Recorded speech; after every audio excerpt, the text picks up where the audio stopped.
Tahapan pencocokan dan penelitian atau coklit daftar pemilih untuk Pilkada 2024 telah usai dilakukan panitia pendaftaran pemilih atau Pantarlih di bawah koordinasi KPU. Ditemukan sejumlah proses coklit yang tidak sesuai ketentuan.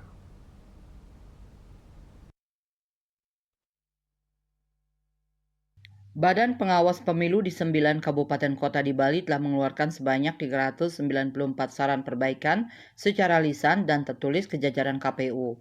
Anggota Bawaslu Provinsi Bali Ketut Aryani di Denpasar Kamis 25 Juli dilansir dari kantor berita Antara mengatakan saran perbaikan yang dikeluarkan tersebut terhadap adanya temuan terkait prosedur coklit yang tidak sesuai ketentuan dan juga akurasi data pemilih.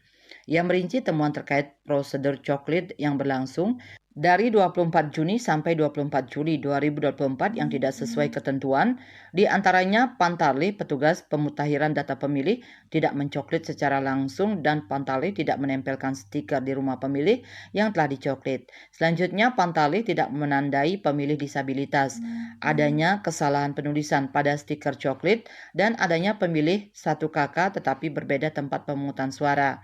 Sementara itu mengenai akurasi data pemilih diantaranya adanya masyarakat yang memenuhi syarat MS sebagai pemilih belum terdaftar dan adanya pemilih yang tidak memenuhi syarat TMS masih terdaftar dalam daftar pemilih.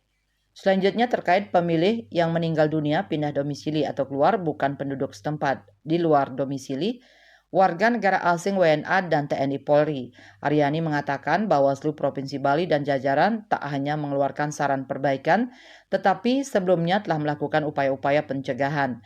Upaya pencegahan dilakukan dengan melakukan pengawasan secara melekat terhadap proses coklit yang dilaksanakan oleh Pantarlih.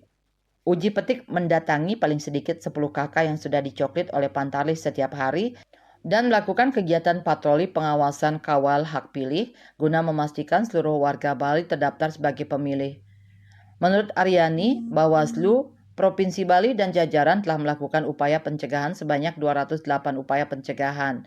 Pencegahan yang dilakukan melalui bentuk kegiatan identifikasi kerawanan, pendidikan, sosialisasi, kerjasama, naskah dinas, imbauan, cegah dini, publikasi dan kegiatan lainnya, patroli, rapat koordinasi, dan audiensi.